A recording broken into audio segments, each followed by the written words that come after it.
Hello everyone, welcome back a new video. RBI भर्ती 2026 office attendant के ऊपर हम बात करने वाले हैं। रिजल्ट डेट आपकी अनाउंस हो चुकी है, इस दिन आपका रिजल्ट आने वाला है। इसके साथ ही जो आपका एलपीटी जो टेस्ट होता है आपका, ये किस तरीके से टेस्ट होगा और इसकी डेट क्या है, कब तक आपका ये टेस्ट होगा, बड़ी खबर आपको बताने वाला हूं सबसे पहले। और सबसे फास्ट वीडियो को लाइक और चैनल को सब्सक्राइब कर लेना, क्योंकि आपको इसी चैनल के माध्यम से आगे की जो भी जेन्युइन अपडेट है सबसे पहले आपको हमारे इसी चैनल के माध्यम से दी जाएगी। रेलवे, एसएससी, बैंकिंग जो भी नई भर्तियां आती है उनकी अपडेट भी हम आपको इसी एक चैनल के माध्यम से लगभग सभी भर्तियों की अपडेट देते हैं। नई वैकेंसी से लेकर उसके फाइनल सिलेक्शन तक की आपको अपडेट मिलेगी। आप हमारे चैनल को एक बार विजिट कर लेना, आपको हर एक भर्ती की वीडियो मिल जाएगी, क्योंकि हम आपके साथ में एक ही चैनल के माध्यम से आपको हर एक भर्ती की अपडेट दे रहे हैं। आपको ज्यादा चैनल सब्सक्राइब करने की जरूरत नहीं है, आप इसी एक चैनल के साथ जुड़कर रह सकते हो। तो चलिए शुरू करते हैं। सबसे पहले देखिए क्या कुछ लिखा गया है, आराम से वीडियो को पैशन से देखिए, वीडियो को स्पीड में करके देख सकते हो, कोई प्रॉब्लम नहीं है। सबसे पॉइंट देखिए क्या है, सबसे मेन पॉइंट पर सरल और स्पष्ट बात है। आरबीआई ऑफिस अटेंडेंट परिणाम अपडेट और एलपीटी टेस्ट की जो संपूर्ण जानकारी है, ठीक है। जो आपका लैंग्वेज प्रोफिशिएंसी टेस्ट होता है, ठीक है, उसके ऊपर बात करें। ऐतिहासिक विश्लेषण 2 महीने का नियम क्या कहता है और पास करने की रणनीति, जो एलपीटी टेस्ट है, ये पास करने की एक स्ट्रेटेजी होती है। क्या क्या कुछ होता है आपका इस टेस्ट के अंदर, क्या कुछ करना पड़ता है। तो सबसे पहले हम बात करते हैं, ना कोई घुमाने वाली है ना कोई कुछ और, सीधा डायरेक्ट बात करते हैं रिजल्ट के ऊपर। ये चीज समझने से पहले ये चीज समझनी पड़ेगी भाई, ठीक है। ये चीज समझ लेते हैं। सबसे पहले देखिए मेरे दोस्त, मेरे शेर, मेरे लाल, देखिए क्या लिखा, ऐतिहासिक डेटा और विश्लेषण 2 महीने का नियम क्या कहता है। तो 2 महीने का नियम समझ लेते हैं पहले। देखिए आरबीआई ऑफिस अटेंडेंट 2021 की जो भर्ती आई थी 9 से 10 अप्रैल 2021 की भर्ती आई थी। 9 से 10 अप्रैल इसका एग्जाम हुआ था। 7 जुलाई को इसका क्या आता है, रिजल्ट डिक्लेयर होता है, यानी कि 3 महीने के बाद में जारी होता है। लेकिन यहां पर डिले क्यों हुआ? डिले होने का कारण है आपका जो महामारी के कारण आपका ये रिजल्ट डिले हुआ था, ठीक है। उसके बाद में आगे का कुछ देखिए, आपको देखिए भाई क्या लिखा गया है, थोड़ा सा काम हो गया था। देखिए नाबार्ड ऑफिस अटेंडेंट 2024 की जो भर्ती थी, 6 नवंबर को इसका एग्जाम होता है, 2 जनवरी को इसका रिजल्ट आ जाता है। अगर इस गैप के बीच में मैं टाइम की बात करूं कि कितना टाइम लगा, तो वो लगा प्रॉपर 2 महीने। यहाँ पर महामारी के कारण आपका डिले हो गया था, नहीं तो यहाँ पर 2 महीने ही टाइम लगता। तो 2 महीने का हमारे सामने प्लान आ चुका है कि 2 महीने के बाद में जारी होता है।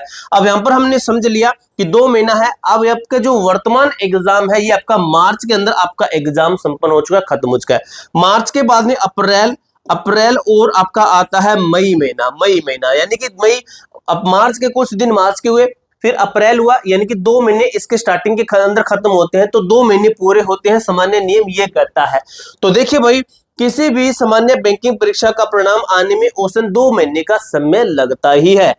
अब हम समझते हैं कि 2 महीने के बाद में फिर रिजल्ट कब तक जारी किया जाएगा। तो मेरे भाई समझिए, सबसे बड़ा सवाल है परिणाम कब आएगा। मैंने आपको जो 2 महीने का जो प्लान है वो बता दिया है। मई का दूसरा सप्ताह है, मई का सेकंड वीक कहें तो क्या है, वो है आपका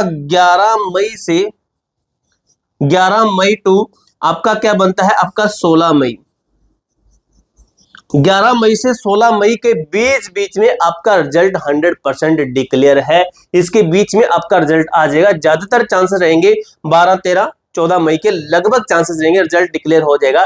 जैसे रिजल्ट आता है तो ये टेलीग्राम ज्वाइन कर लेना मेरे दोस्त, ये टेलीग्राम ज्वाइन कर लेना। इसके अंदर मैं आपको अपडेट कर दूंगा A to Z forum 01, link description box के अंदर दिया गया। मई के सेकंड वीक में, मार्च में संपन्न हुई परीक्षा के पैटर्न और पिछले ट्रेंड्स के अनुसार परिणाम मई के मध्य तक आने की सर्वाधिक संभावना है। जो कि मई का मध्य कौन सा बनता है, मई का मध्य बनता है आपका 14 से 16 मई, ठीक है। तो ये बनता है, ये चीज आपको मैंने अच्छे तरीके से समझा दी। अब देखिए भाई, आपका जो है अगला और सबसे महत्वपूर्ण चरण होता है आपका एलपीटी टेस्ट, ठीक है। ये आपका लैंग्वेज चेक करने का टेस्ट होता है, जिसके अंदर 3 चरण होते हैं। जो का आपका क्या होता है, पढ़ना, लिखना और बोलना, ये टेस्ट होता है आपका। ये इसलिए करवाया जाता है कि आपको अपने स्टेट के लोकल भाषा की जानकारी है या फिर नहीं है। देखिए भाई, एलपीटी लैंग्वेज प्रोफिशिएंसी टेस्ट यह सुनिश्चित करने के लिए अनिवार्य परीक्षा या की है कि आप उस राज्य या फिर क्षेत्र की स्थानीय भाषा लोकल लैंग्वेज जानते हैं जहां आपने आवेदन किया है। ठीक है, लिखित परीक्षा के बाद में ये टेस्ट पास करना अनिवार्य है। इस टेस्ट के अंदर पास है तो पास, फेल है तो फेल, चाहे एग्जाम के अंदर कितना ही अच्छा स्कोर किया है अपनी। एलपीटी के 3 मुख्य स्तंभ क्या है? सबसे पहला है रीडिंग टेस्ट, पढ़ने की क्षमता आप में होनी चाहिए। आपको वो पेपर देंगे, न्यूज़पेपर दे सकते हैं, कोई एक पेज दे सकते, आसान होगा, आप उसको पढ़ सकोगे अगर पढ़ना आता है तो। उसके बाद में आपका लिखने का टेस्ट होगा, लिखने की शुद्धता देखी जाएगी कि आप कितना साफ लिखते हैं। जैसे मैं यहाँ पे लिखता हूँ, मैं तो भाई अपने शहर के अंदर मैं राइटिंग के अंदर 2nd नंबर पर आया हूँ। जैसे यहाँ पर लिखता हूँ, ये मेरा रियल नेम है भाई, ठीक है। तो इस तरीके से आपको प्रॉपर अच्छे तरीके से शब्दों में लिखना है। एक चीज इसके अंदर देखो, नीचे की जो लाइन है इक्वल होनी चाहिए और ऊपर का इक्वल होना चाहिए, यानी कि आपका एक सरस एक सीध में होना चाहिए। उसके बाद आपका स्पीकिंग टेस्ट होता है। स्पीकिंग टेस्ट, संवाद और आत्मविश्वास, स्पीकिंग बोलने का, कि कितना अच्छे से आप बोल लेते हैं उस लैंग्वेज को। उसके बाद स्तंभ एक है रीडिंग टेस्ट। देखिए, न्यूज़पेपर या किसी नोटिस का एक छोटा पैराग्राफ आपको देंगे पढ़ने के लिए, जो कि आप पढ़ सकोगे, कोई ज्यादा वो हार्ड नहीं होता है। क्या जांचा जाएगा? इवोल्यूशन मैट्रिक्स, क्या कहते हैं, उच्चारण, शब्दों का सही और स्पष्ट उच्चारण आपको आता है या फिर नहीं। ठीक है। प्रवाह, भाषा पढ़ने में आपकी गति और सहजता, यानी कि बिना अटके पढ़ सकते हैं या फिर नहीं। आपकी एक्यूरेसी देख सकते, आप कितने अटकते हैं, नहीं अटकते। शुद्ध बोलिए, थोड़ा सा तेज, ज्यादा भी तेज नहीं करना कि फटाफट क्या जाता जाएगा, ऐसे अपने बारे में 5 पंक्तियां, एक बैंक, ऐसे नहीं, नॉर्मल, जैसे अपने बारे में 5 पंक्तियां, एक बैंक एप्लीकेशन, सरल अनुवाद, ये बस इतना आसान और इतना धीमा पढ़ सकते हो। स्तंभ 2 जो है आपका राइटिंग टेस्ट होता है। इसके अंदर देखिए टास्क रहता है 3 संभावित विकल्प, अपने बारे में 5 पंक्तियां लिख दीजिए, एक बैंक एप्लीकेशन लिख दीजिए, या सरल अनुवाद कर दीजिए। क्या जांचा जाएगा? वर्तनी देखी जाएगी इसके अंदर आपकी कि आपने कितनी शुद्धता से लिखा, मात्राओं और शब्दों का 100% शुद्धता देखी जाएगी। आपने ग्रामर, वाक्य निर्माण का सही तरीका यूज किया है या फिर नहीं किया है, कि आगे पीछे तो नहीं लिख दिया है, नाम सुनील कुमार है मेरा, ऐसे तो नहीं लिख दिया आपने, सुनील कुमार मेरा नाम है, ठीक है, यानी कि मेरा नाम सुनील कुमार है, प्रॉपर अच्छे तरीके से। स्तंभ 3 कहता है स्पीकिंग टेस्ट, आपसे स्पीकिंग टेस्ट करवाया जाएगा, जिसके अंदर एक मिनी इंटरव्यू या सामान्य बातचीत होती है, जिसके अंदर समाज आपके और आपके शहर के बारे में, आपकी तैयारी के बाद आपसे बस नॉर्मल बातचीत करेंगे, जैसे आपसे बात करना होता है ना, भी आपसे बात करके देखेंगे, आप उनसे बातें करना, वो भी अच्छी लैंग्वेज के अंदर। आपका पास होना 100% तय है। शब्दावली, देखिए आपकी शब्दावली स्थानीय भाषा के सामान्य शब्दों का ज्ञान है ये नहीं है, यानी कि लोकल जो चीजें कभी कभी वो चीज बोलते हैं, अलग किसी चीज का नाम अलग लेते हैं, जैसे यहाँ पर इसको स्टाइलिश को वहां पर क्या कहते हैं, इस तरीके से। ठीक है, आत्मविश्वास है या बिना झिझक के आप अच्छे तरीके से बोल सकते हैं या फिर नहीं।